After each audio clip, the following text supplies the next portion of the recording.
चुनाव सर पर हैं और छात्रों को अपने भविष्य की चिंता है और चिंता हो भी क्यों ना, क्योंकि राजनीतिक पार्टी के नेता चुनाव में आते हैं, भाषण देते हैं और अपने अपने कुनबों में चले जाते हैं, लेकिन ये छात्र जाए तो जाए कहाँ। और छात्रों के भविष्य की बात है तो ऐसे में छात्रों का सड़कों पर उतरना तो ज़रूरी बनता भी है।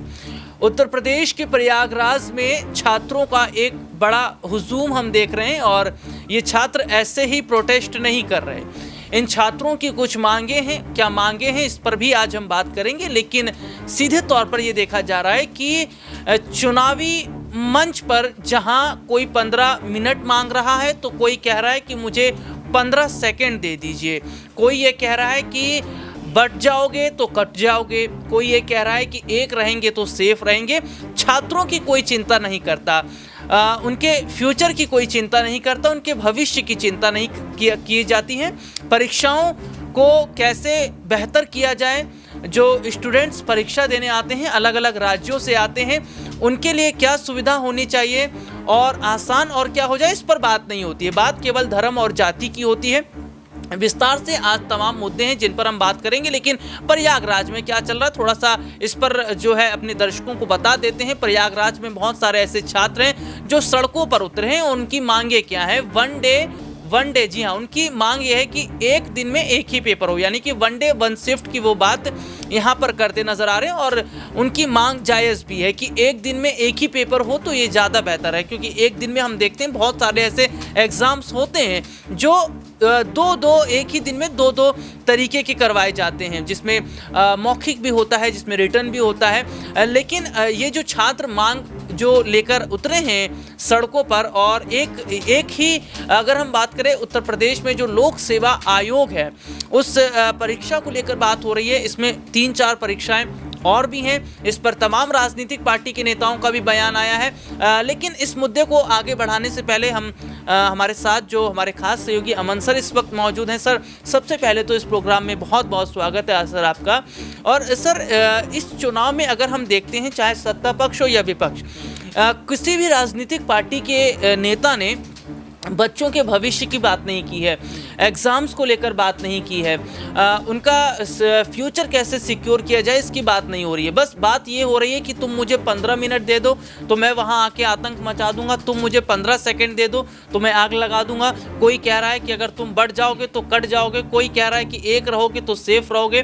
धर्म जाति की इस राजनीति में सर जो बच्चों का फ्यूचर है, जो युवाओं का फ्यूचर है, वो कहीं ना कहीं बर्बाद, अंधकार होता नजर आ रहा है। और प्रदेश के मुख्यमंत्री योगी आदित्यनाथ भी जो है इसी लहर में दिखते नजर आ रहे हैं। लेकिन जो छात्रों की मांग है, और प्रयागराज में हम देख रहे हैं कि 3-4 दिन कम से कम हो चुका है और छात्र अपनी मांगों पर अड़े हुए हैं, क्या जो छात्रों की मांगे हैं उसको पूरी की जाएगी और इसका उपचुनाव में कितना असर पड़ेगा? देखिए, पहली बात तो ये है राहुल कि हमारे यहाँ पे शिक्षा जो है या एग्ज़ाम जो है, परीक्षाएं जो हैं, वो कभी भी चुनावी मुद्दा नहीं बनती हैं। चुनावी मुद्दा क्या बनता है कि बटोगे तो कटोगे, और तमाम तरह के धार्मिक नारे नज़र आ जाते हैं, तमाम तरह के उत्तेजक भाषण दिखाई पड़ते हैं, लेकिन छात्रों के भविष्य की चिंता किसी को भी नहीं है। एक मैं पोस्टर देख रहा था जो प्रयागराज में एक लड़के के हाथ में, अभ्यर्थी के हाथ में है, उसमें लिखा हुआ है कि ना हिंदू खतरे में, ना मुसलमान खतरे में है, बल्कि आपके बच्चों का भविष्य कहीं ना कहीं खतरे में है। आप ज़रा देखिए, महाराष्ट्र का चुनाव चल रहा है, इसके अलावा झारखंड में चुनाव है, तमाम जगह पे हम देख रहे हैं कि उपचुनाव हो रहे हैं। चाहे राजस्थान की बात करें, उत्तर प्रदेश की बात करें,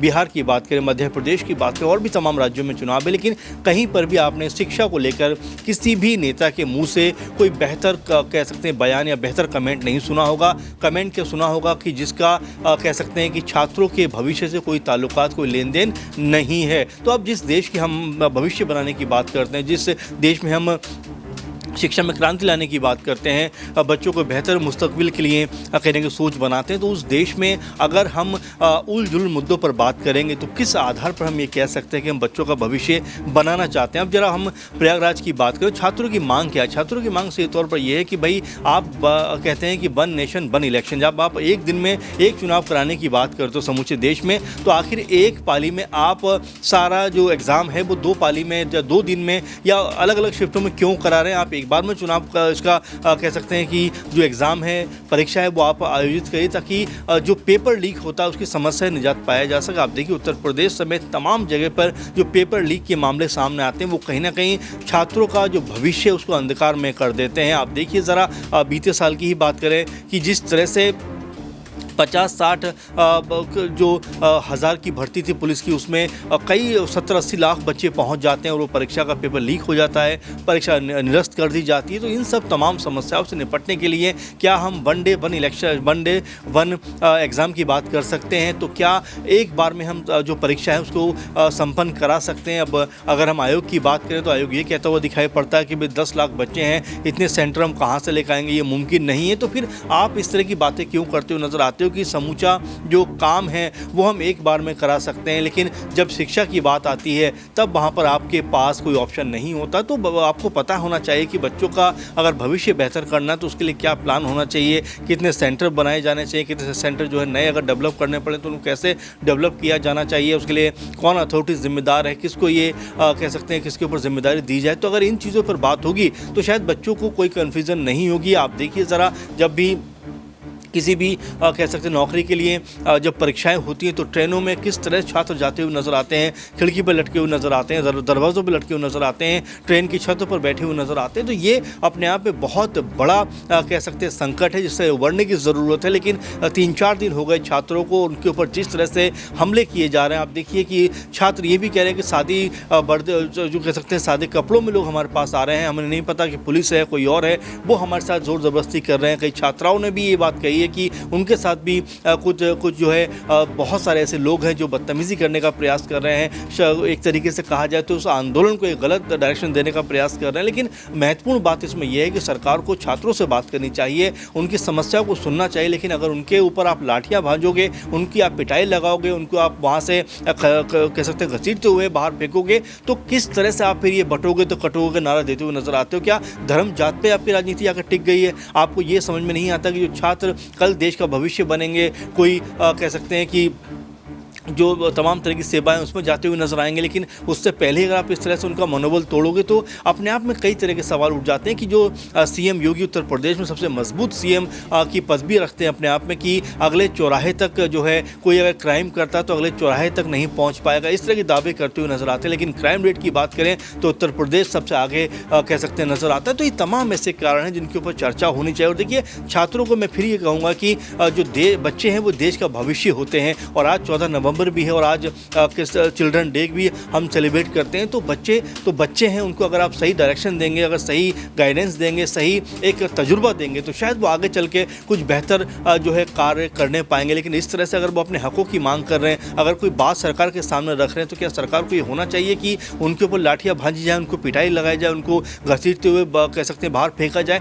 तो अब यहाँ पर सरकार जो घिरती हुई नजर आ रही है इसमें अब लेकिन राजनीति रंग भी कहीं ना कहीं चढ़ता हुआ नजर आ रहा है। और देखिए, राजनीति कह सकते हैं इससे अलग नहीं की जा सकती। आप देखिए, चाहे अखिलेश यादव की बात करें, आज़ाद की बात करें, चाहे हम संजय सिंह की बात करें, आम आदमी पार्टी के, सब लोग एक सुर में इस पूरे के पूरे मामले को लेकर अपनी नाराज़गी जाहिर कर रहे हैं। आज़ाद ने तो यहाँ तक कहा कि मुझे बहुत दुख है कि उत्तर प्रदेश लोक सेवा आयोग की तरफ से इस तरह की चीज़ें की जा रही हैं, यूपी सरकार इस तरह की चीज़ें करती हुई नज़र आ रही है। वो ये कहते हैं कि मैं आंदोलन में शामिल तो नहीं होऊंगा, क्योंकि अगर मैं आंदोलन में गया तो ये राजनीतिक कहीं ना कहीं बनता हुआ नजर आएगा। लेकिन उनकी संवेदनाएं, वो कहते हैं कि मेरा हर कह सकते रूप से मैं छात्रों के साथ उनकी मांगों के साथ हूँ। वहीं आज लगातार ये भी खबरें सामने आ रही हैं कि अखिलेश यादव भी इस कह सकते आंदोलन में शामिल हो सकते हैं। संजय सिंह का बयान निकल के सामने आया, जो आम आदमी पार्टी के काफ़ी मुखर नेताओं में से गिने जाते हैं। तो यहाँ पर कहीं ना कहीं योगी सरकार फंसती हुई नजर आ रही है। और देखिए, सबसे महत्वपूर्ण बात यह है कि जिस तरह से अब 20 तारीख को उपचुनाव है, उससे पहले इस तरह के छात्रों का आंदोलन करना अपने आप में कहीं ना कहीं सरकार की नींदें उड़ाने का काम जरूर कर रहा है, क्योंकि 10 में से 9 विधानसभा सीटों के ऊपर उपचुनाव है। और ऐसा माहौल अगर बना रहा तो बीजेपी यहाँ फंसती हुई